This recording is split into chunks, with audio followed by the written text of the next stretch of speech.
Kedengkian pejabat Gubernur DKI Jakarta Heru Budi Hartono terhadap Capres nomor urut 1 Anies Baswedan membuat rakyat ibu kota menjadi korban. Pasalnya, langkah Heru Budi Hartono menutup sumber resapan yang dibangun oleh Anies Baswedan menyebabkan Jakarta terendam banjir. Sehingga masyarakat meminta agar yang bersangkutan mendapatkan balasan sesuai dengan perbuatannya. Saya sependapat tuh dengan banyak penilaian masyarakat bahwa PJ ini problematik. Dia bukan solusi untuk mengurus rakyat di Jakarta.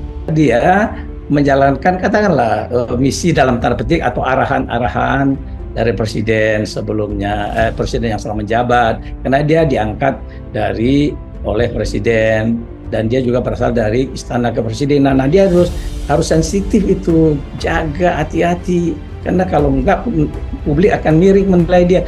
Karena Anda pasti akan membawa misi, tanda petik, arahan dari presiden, bukannya berdasarkan RPD yang harusnya dia jalankan. Heru Budi Hartono memang kerap membuat kebijakan yang menuai kontroversi. Salah satunya yang baru-baru ini terjadi adalah mencoret jumlah peserta Kartu Jakarta Mahasiswa Unggul. Padahal Heru hanya mengisi kekosongan jabatan usai masa tugas Anies Baswedan sebagai Gubernur DKI Jakarta berakhir. Jadi tak boleh buat kebijakan sendiri, tak boleh menghentikan atau mencabut kebijakan yang sudah dibuat oleh kepala daerah definitif.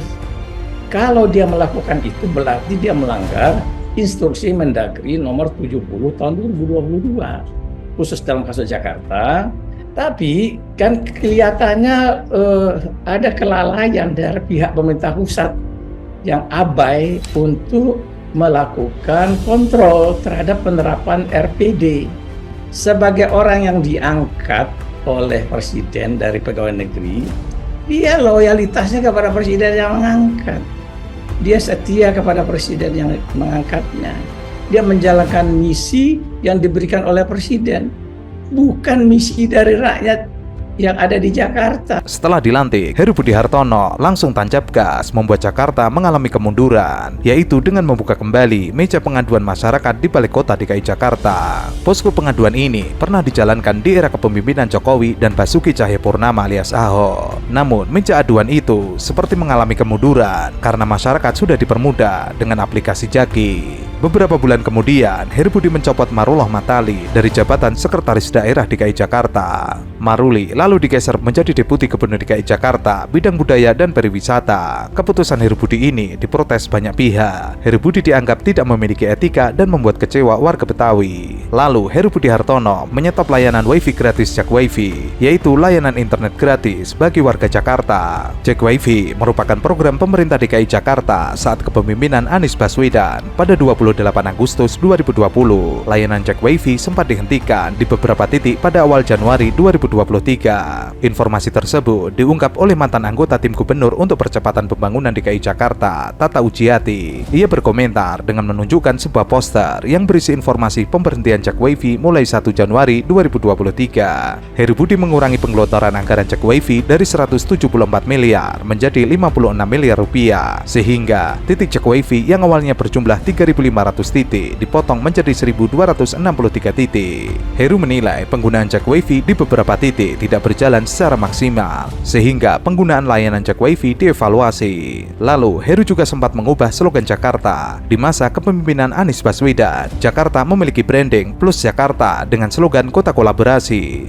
Namun setelah Heru Budi Hartono menjadi PJ Gubernur DKI Jakarta, branding Jakarta dirubah menjadi Sukses Jakarta untuk Indonesia dengan ikon logo yang dinilai kuno oleh sebagian besar masyarakat. Siapa? Harus baru politisi elected, politisi yang dipilih. Siapa politisi yang elected? Yaitu Ketua DPRD. Ya, jadi saya menyarankan kalau perbaikan kebijakan ke depan, kalau kosong, jangan ASN yang akan sangat loyal menjalankan kebijakan kemauan eksekutif, termasuk presiden, harusnya adalah elected. Di mancanegara kalau kita bicara misalnya model Amerika, itu di Amerika itu kalau presiden wakil presidennya berhalangan tetap tiba-tiba hilang dua-duanya, maka ketua Kongres Amerika, DPR Amerika itu yang menjadi acting presiden Amerika sampai dipilihnya presidennya. Nah, ini nggak ada di Indonesia. Lalu, saat Pemprov DKI Jakarta membangun Jakarta International Stadium pada Maret 2019, pembangunan ini berdampak pada lahan tempat tinggal warga Kampung Bayam yang harus digusur. Pada April 2022, PT Jakarta Propertindo mengadakan pembangunan Kampung Susun Bayam sebagai tempat tinggal baru bagi warga Kampung Bayam yang terdampak pembangunan JIS. Namun, saat kepemimpinan Heru Budi Hartono, proyek Kampung Bayam justru dialokasikan untuk hunian para pekerja JIS. Warga Kampung Bayam diimbau untuk menempati rusun lain seperti Rusun Nagrek dan Pluit. Padahal berdasarkan Surat Wali Kota Jakarta Utara tentang data verifikasi warga calon penghuni Kampung Bayam, warga memiliki hak untuk menempati Kampung Susun Bayam. Sehingga saat ini warga Kampung Bayam belum mendapatkan hak mereka. Yang terakhir, baru-baru ini Heru Budi mencoret sejumlah penerima KJMU. Kebijakan ini mengancam banyak pelajar yang terdaftar sebagai peserta KJMU putus sekolah. Heru Budi mengatakan bantuan sosial KJMU akan disesuaikan dengan pemeringkatan kesejahteraan yang datanya disinkronkan dari data terpadu kesejahteraan lalu dipadukan dengan data registrasi sosial ekonomi, sehingga kedepannya hanya penerima yang dianggap layak berdasarkan data tersebut yang akan menerima beasiswa KJMU. Jadi memastikan bahwa mereka bisa mendapatkan KJMU. Dan sistem udah dibuka Ibu Asisten, dan tentunya cleansing itu bertahap ya. Saya pastikan bahwa mereka-mereka yang sudah mendapatkan dalam perjalanannya KJMU bisa tetap mendapatkan itu, dan tentunya pemadanan data tetap berjalan itu persen to persen. Udah semua udah clear, semuanya udah bisa daftar semua, dan sekarang tinggal kita nikmatin aja dan belajar prestasi untuk semuanya teman-teman. Ini kan adik-adik yang kemarin itu ada yang semester 1, semester 2, semester 3 yang sudah mendapatkan KJMU. Setiap 6 bulan daftar. Nah, ini daftar tetap berjalan dengan baik dan dipastikan sambil jalan mereka mendapatkan KJMU. Pemda DKI nanti akan berproses mengecek apakah mereka layak. Itu mereka sambil kerja, sambil belajar segala macam silakan aja.